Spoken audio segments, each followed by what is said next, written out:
चला तर मग आज आपण शेवयांची खीर बनवू। त्याच्यासाठी बघा मँगो शेवया आणि थोड्याशा पांढऱ्या शेवया प्लेन शेवया ह्या मी घेतल्या आहेत। त्याला हे गरम करत ठेवलेलं आहे। आधी मी दूध वापरणार आहे, ते म्हणजे सकाळचं दूध आहे हे पूर्ण वापरून घेते। आणि त्याचबरोबर हे अर्धा लिटर दूध आहे, म्हणजे एकूण 1 लिटरची आपण खीर बनवणार आहोत शेवयांची।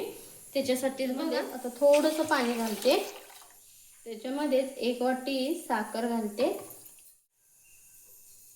बघा इथे मी ड्रायफ्रूट ही म्हणजे काजू आणि बदाम आहेत, फक्त काजू आणि बदाम घेतले आहेत आणि ह्या शेवया घेतल्या आहेत। आपल्याला दुधाची उकळी येते साईडला मी ठेवून देते, तोपर्यंत एका हे भांड्यामध्ये आपण शेवया चांगल्या इकडे पातेलेही ठेवलं आहे, ह्याच्यामध्ये मी शेवया आहेत ते भाजून घेते। त्याच्यासाठी बघा तूप घातलेलं आहे, कमी करायचं आहे। त्याच्यामध्येच हे ड्रायफ्रूट आधी मी भाजून घेते। बघा इथं तुपामध्ये ड्रायफ्रूट वापरून मी छान असं भाजून घेते। याच्यामध्ये तुम्ही मनुके घातला तरीही चालतं, पिस्ता तेल घातला तरीही चालतं, परंतु माझ्याकडे आता काही अवेलेबल नाही आहे, फक्त काजू आणि बदामच होते, त्यामुळे मी तेवढंच वापरलेलं आहे। त्याच्यामध्ये आता मी ह्या शेवया आहेत ह्या, आणि हो तुम्हाला जर ऑर्डर करायच्या असतील तर आपल्याकडे सर्व फ्लेवरच्या शेवया भेटतात। मँगो शेवया, पिस्ता शेवया व पांढऱ्या प्लेन शेवयाही भेटतात। त्याचबरोबर ते आपल्याकडे पापडही भेटतात। आणि तुम्हाला जर ऑर्डर करायची असेल तर माझी शॉर्ट व्हिडिओ आहे शॉर्ट, त्याला तुम्हाला जर कमेंट करून ऑर्डर करायची असेल तर तुम्ही तिथून ऑर्डर करू शकता। ह्या शेवयांची खीर खूप छान होते। त्याचबरोबर पिस्ता शेवया ही खूप छान खीर होते। माझ्या मुलांना तरी मँगो शेवयांची खीर खूप आवडते, त्यामुळे मी मँगो शेवयांची प्रत्येक वेळेला बनवत असते। आणि तुम्हालाही माझी रेसिपी आवडत असेल तर चॅनलला लाईक शेअर सबस्क्राईब नक्की करा आणि कमेंटमध्ये मलाही सांगा तुम्ही कधी मँगो शेवयांची खीर या पद्धतीने बनवला आहात का। अगदी सोपी आहे आणि चवीलाही अप्रतिम अशी आपली शेवयांची खीर होते। जसं की ते म्हणतात ना खीर कुर्मा, त्या प्रकारे आपली ही शेवयांची खीर होते।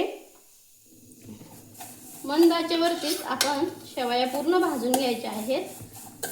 बघा आता माझे शेवया आणि काजू हे भाजून झालेले आहेत तुपामध्ये, छान असं तुपामध्ये मी भाजलेलं आहे।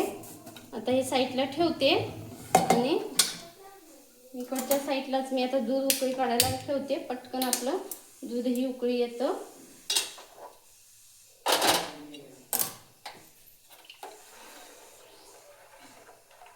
बघू शकताय तुम्ही किती छान आपल्या दुधाला उकळी आलेली आहे। मी गॅस थोडा बंद करते, कारण की उकळी आलेली आहे दुधाला, त्यामुळे उतू जाण्याची शक्यता असते, त्यामुळे मी गॅस बंद केलेला आहे। आता गॅस बंद केला आहे तोपर्यंत आपण ही जे शेवया भाजून घेतलेल्या आहेत त्या घालून घ्यायच्या आहेत ह्याच्यामध्ये।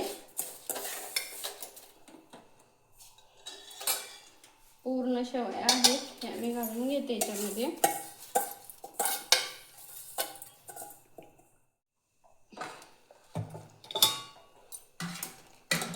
बघा आता मी गॅस चालू करते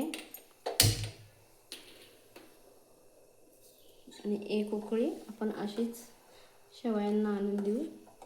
छान अशी घट्ट आपली शेवयांची खीर तयार होते। जास्त तामझाम न करता आपली शेवयांची खीर तयार होते। आणि हो ह्याच्यामध्ये तुम्ही जर कस्टर्ड वापरणार असला तरीही वापरू शकता। 1 लिटरमध्ये अर्धा लिटर पाणी घालून कस्टर्ड पावडर वापरून ती ही खीर खूप छान होते। आणि तुम्हाला ती ही खीर बघायची असेल तर कमेंटमध्ये नक्की सांगा। आता बघा त्याच्यामध्येच मी वेलची पावडर आहे ती टाकून देते, जायफळ किसून घालायचं आहे। आणि खिरीत हे जायफळ 100% घातलंच पाहिजे, त्यामुळे खिरीला खूप छान टेस्ट येते आणि चव ही अप्रतिम होते। बघा आता आपलं दूध कुठेही फुटलेलंही नाही आहे। किती छान आपली शेवयांची खीर तयार झालेली आहे। अशाच माझ्या नवीन रेसिपी पाहण्यासाठी चॅनलला लाईक शेअर करा आणि हो कमेंटमध्ये सांगायला विसरू नका। श्री स्वामी समर्थ सर्वांना।